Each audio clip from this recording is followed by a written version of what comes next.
Está escrito em 3 João 2 o seguinte: Amado, acima de tudo faço votos por tua prosperidade e saúde, assim como é próspera a tua alma.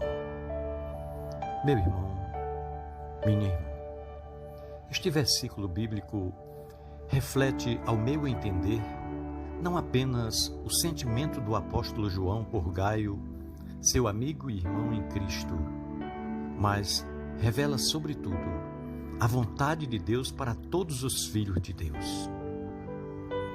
Jesus ensinou que, se nós, que somos maus, sabemos dar boas dádivas aos nossos filhos, quanto mais o Pai Celestial não dará as coisas boas aos que lhe pedirem. Está em Mateus 7, versículo 11.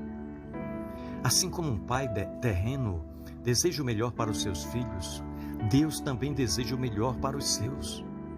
O apóstolo Paulo declarou em Romanos 8,32 o seguinte: Não poupou Deus a seu próprio Filho, mas por todos nós o entregou. Como não nos dará também com ele todas as coisas? Então, é indiscutível o fato de que Deus quer o nosso melhor.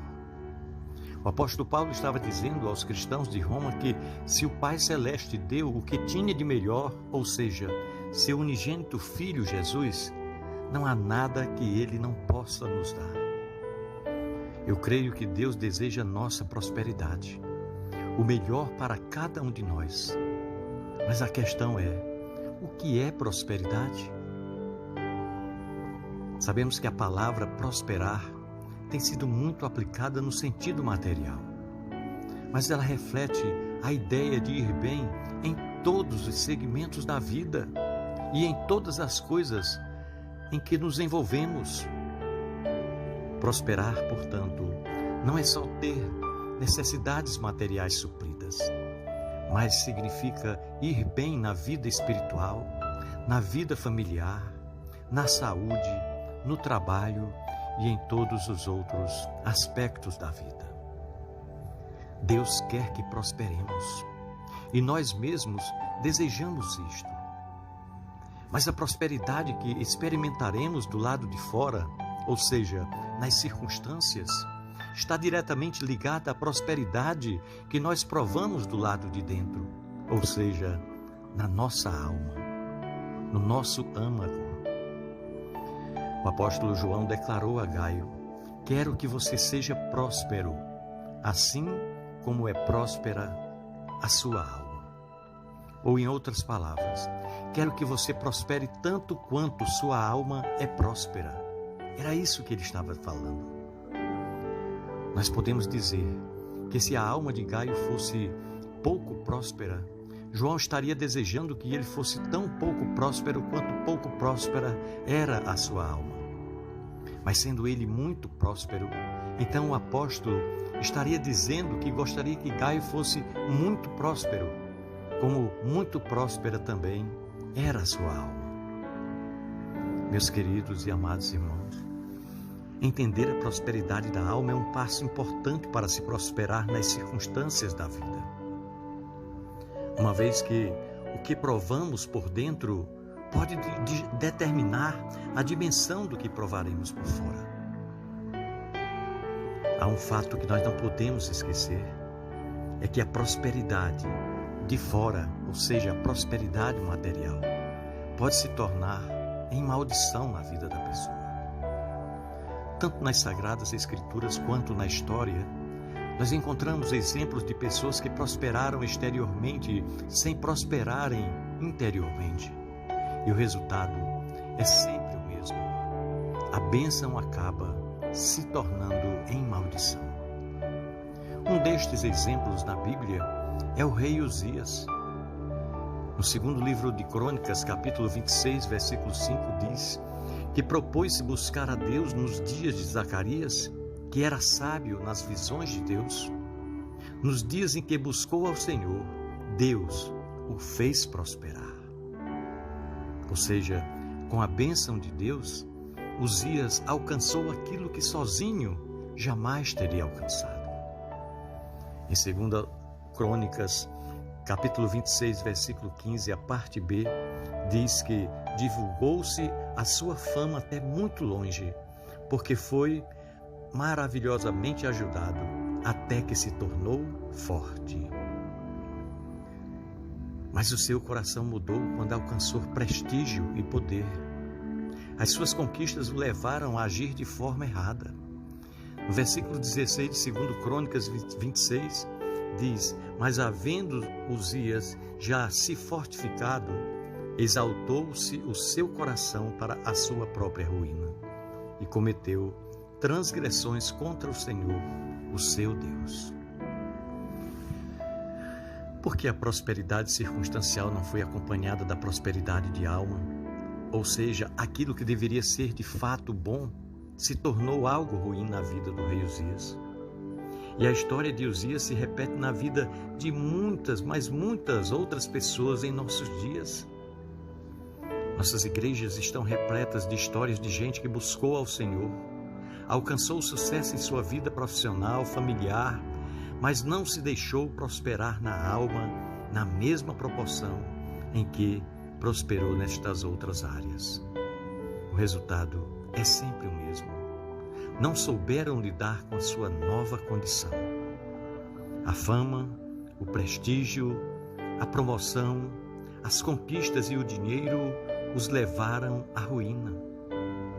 Muitos terminaram longe de Deus e sem estas coisas, exatamente do jeito que o apóstolo Paulo advertiu a Timóteo. Lá em 1 Timóteo capítulo 6, versículos 9 e 10, está escrito assim: ora, os que querem ficar ricos caem em tentação e cilada, e em muitas concupiscências insensatas e perniciosas, as quais afogam os homens na ruína e perdição. Porque o amor do dinheiro é raiz de todos os males, e alguns, nessa cobiça, se desviaram da fé e a si mesmos se atormentaram com muitas dores. Muitas pessoas já enriqueceram às custas de perderem outros valores interiores, inclusive a sua própria fé. Este não é o desejo de Deus para nós. Por isso, devemos prosperar em nossa alma. Esta é a base. Uma alma próspera é aquela que não se prende à ganância e à avareza. Uma alma próspera é despojada do egoísmo e do orgulho. Se uma pessoa está prosperando materialmente, mas seu coração se prende ao dinheiro, é porque a sua alma não vai bem. É este entendimento que percebemos na oração de Agur. Em Provérbios 30, versículos 7 a 9, diz: duas coisas te peço, não me negue, antes que eu morra. Afasta de mim a falsidade e a mentira. Não me deis nem a pobreza, nem a riqueza. Dá-me o pão que me for necessário, para não suceder que, estando eu farto, te negue e diga: quem é o Senhor? Ou que, empobrecido, venha furtar e profane o nome do meu Deus. Agur examina sua alma e reconhece dois perigos: o de pela pobreza furtar e quebrar princípios divinos, e também o de prosperar e esquecer-se de Deus. Se a prosperidade de alguém o privar da comunhão com Deus, então ela se transformou em maldição. A condição de nossa alma pode se tornar um fator limitante para a prosperidade exterior. Assim como um pai não deseja presentear um filho com algo que o prejudique, também o Senhor não deseja nos acrescentar algo que nos afaste do seu propósito para a nossa vida. Mas se por um lado a oração de Agur reflete o entendimento de que a paz e a bênção não podem nos afastar de Deus, por outro, não deve gerar em nós o sentimento de que nossa atual condição interior deve servir de limite à prosperidade exterior. Se percebemos um coração que se afastará de Deus com a riqueza, devemos buscar o desprendimento, que é uma das evidências da prosperidade interior. A prosperidade não deve ser evitada pelo risco de ser transformada em maldição. Se assim fosse, Deus nunca prosperaria alguém como Uzias. E o conselho divino é que policiemos o nosso coração. Em Salmos 62, versículo 10 diz: se as vossas riquezas prosperam, não ponhais nelas o coração. Nós devemos manter o nosso íntimo alinhado com os princípios e valores do reino de Deus, de modo que a prosperidade material não nos leve à ganância, à avareza e ao egoísmo. Nós não precisamos de uma mentalidade franciscana que foge da riqueza como se este fosse o problema. Não.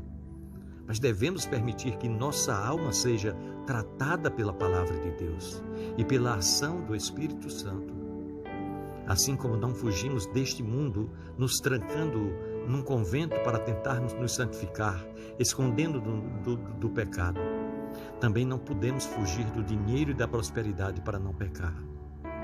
Nós devemos tratar com nosso coração e nos manter conscientes de qual é nosso maior tesouro. Algumas pessoas se baseiam na oração de Agur para evitarem a prosperidade, mas não entendem a essência da oração dele, que é não querer prosperar se isso significa afastar-se de Deus. Era isso que ele estava dizendo. Se percebermos em nosso íntimo uma inclinação a isto, devemos buscar o trato de Deus e a vitória sobre este tipo de inclinação. Não oremos como Agur, mas devemos pedir a Deus que nos faça prosperar na alma, que nos prepare para prosperar do lado de fora, sem que isto se torne um problema do lado de dentro. Um outro texto bíblico que tem sido mal entendido por muitos cristãos é o que fala sobre juntar tesouros nos céus. Em Mateus 6, 19 a 21, nosso Senhor Jesus Cristo declarou: não acumuleis para vós outros tesouros sobre a terra, onde a traça e a ferrugem corroem e onde ladrões escavam e roubam. Mas ajuntai para vós outros tesouros no céu, onde traça nem ferrugem corrói e onde ladrões não escavam nem roubam. Porque onde estiver o teu tesouro, ali estará também o teu coração. Alguém disse que Jesus ensinou que não podemos ter tesouros aqui na terra, mas não foi isso o que ele disse. Ele disse: não acumuleis para vós tesouros sobre a terra. Esta palavra, traduzida do original grego como acumular, de acordo com a concordância, significa ajuntar e armazenar, amontoar, acumular riquezas ou manter em estoque, armazenar, reservar. Há algo sobre a prosperidade da alma que precisamos entender. Ela nos leva a viver acima do egoísmo. O propósito de prosperarmos materialmente não é o de represar os recursos só para nós, mas o de compartilharmos o que Deus nos dá. Nós devemos ser como o leito de um rio, por onde os recursos sempre passam. Não param de entrar, mas também não param de sair. E o segredo da prosperidade consiste também em partilha, em partilhar. Juntar tesouros nos céus é algo que se faz não só investindo no galardão que vem através de se ganhar almas, orar, jejuar e praticar a obediência. Todas as vezes que o Novo Testamento fala sobre juntar tesouros nos céus, envolve algo que a pessoa faz com seus recursos terrenos. O Senhor Jesus disse ao jovem rico para vender os seus bens e dar aos pobres, e disse que isso significaria ter um tesouro no céu. Está em Mateus 19, 21. Muita gente acha que ter um tesouro no céu é não ter nenhum tesouro na terra. Mas em outro texto bíblico nós vemos o princípio de entesourar no céu sem deixar de ter posses na terra. O apóstolo Paulo disse a Timóteo, em 1 Timóteo 6, versículos 17 a 19, o seguinte: exorta aos ricos do presente século que pratiquem o bem, sejam ricos de boas obras, generosos em dar e prontos a repartir. Que acumulem para si tesouros sólido fundamento para o futuro, a fim de se apoderarem da verdadeira vida. Ou seja, uma pessoa não precisa ficar sem tesouros na terra para juntar tesouros nos céus. Ela tem mesmo que aprender a não represar para si, mas transbordar para os outros. A razão pela qual muitos não alcançam uma maior prosperidade em Deus é justamente pela mentalidade egoísta de querer represar só para si. Nós precisamos entender que muitas vezes Deus não vai responder algumas orações que são puramente egoístas. Em Tiago 4, versículo 3, está escrito assim: pedis e não recebeis, porque pedis mal, para esbanjardes em vossos prazeres. Quando o que a pessoa quer receber de Deus é só para si mesma, isto é, visto como um desperdício, como esbanjamento. O plano divino é de que transbordemos. O que alcançamos nunca deve ser só para nós mesmos, mas para compartilhar com outros. Foi isso que o apóstolo Paulo ensinou aos Efésios, em Efésios 4, versículo 28. Aquele que furtava, não furte mais. Antes trabalhe fazendo com as mãos o que é bom, para que tenha o que repartir com o que tiver necessidade. Nós não podemos ganhar apenas o suficiente para as nossas necessidades, mas para suprir a necessidade de outras pessoas também, além de contribuirmos com o reino de Deus e vencer o egoísmo, criando uma mentalidade de transbordar recursos e prosperar na alma. Além do egoísmo, um dos venenos que atingem a nossa alma e nos impedem de ser interiormente prósperos é o orgulho. O apóstolo Paulo mandou Timóteo advertir acerca desse perigo em 1 Timóteo 6,17.